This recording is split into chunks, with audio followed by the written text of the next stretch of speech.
سرکشا؟ جب تک میرے پاس کوئی تحریر نہ ہو کہ کس نے دی ہے یہ سرکشا، میں کیسے بھروسہ کروں کہ یہ خاکی وردی پہنے اور ہتھیار لیے ہوئے لوگ اتر پردیش سرکار کے لوگ ہیں؟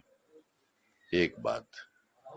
دوسری بات یہ کہ میرے مالی حالات اس وقت ایسے نہیں ہیں کہ میں سیکیورٹی کے لیے کوئی سواری مہیا کرا سکوں، تو میں نے یہ بھی میسج کرایا کہ اگر آپ سیکیورٹی دے رہے ہیں تو انہیں بٹھانے کے لیے میرے پاس گاڑی نہیں ہے۔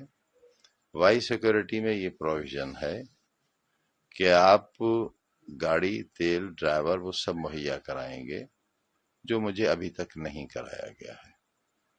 اور جب تک وہ نہیں ہوتا اور جب تک تحریری طور پر سرکار مجھے یہ نہ بتائے کہ مجھے سرکشا ملی ہے، کس شرح ملی ہے، اور یہ بات اس لیے کہہ رہا ہوں کہ آج ہی ایک ہندی کے بڑے اخبار میں یہ خبر شائع ہوئی ہے کہ سرکار میں اس بات پر وچار ہو رہا ہے کہ جب مجھے وائی شرح کی سرکشا ملی تھی تب میں سزا یافتہ نہیں تھا۔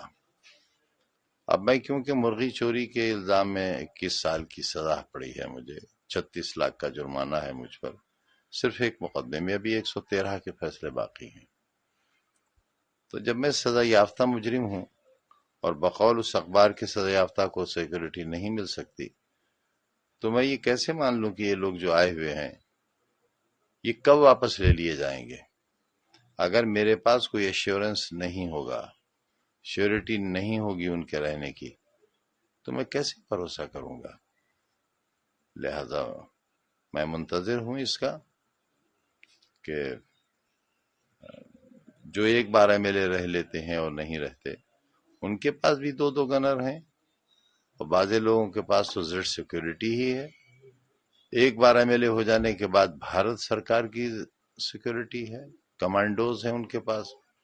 ہمارے ویرودھیوں کے پاس، جنہوں نے شہر لوٹ لیا، آبرو لوٹ لی، جنہوں نے لوک تنتر لوٹ لیا، ساری ویوستھا لوٹ لی، ان کے پاس سینٹرل گورنمنٹ کے کمانڈوز ہیں اس مرغی چور کے لیے۔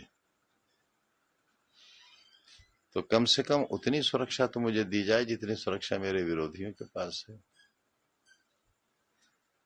اس طریقے سے آپ کے آواز پر سرکشا کرمی چلان تھے، لیکن آپ جس طرح سے دوروں پر ہیں، سرکشا کرمی ایک کرمی، پہرے پر تو صرف ایک کرمی ہے،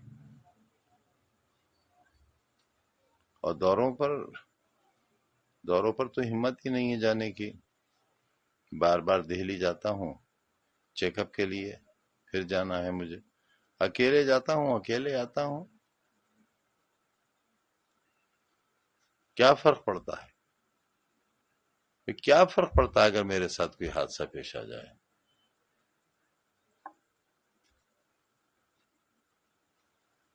ویدھان سبھا میں ایک کنڈولنس ہو جائے گی، ایک پارلیمنٹ میں ہو جائے گی، کہہ دیا جائے گا مرحوم بہت اچھے آدمی تھے۔ یہ نہیں بتایا جائے گا اس وقت کے چور بھی تھے، وہ مرغی چور تھے، بکری چور تھے، بھینس چور تھے، فرنیچر چور تھے، کتاب چور تھے، انہوں نے اور ان کی پروفیسر بیوی نے شراب کی دکان لوٹی تھی۔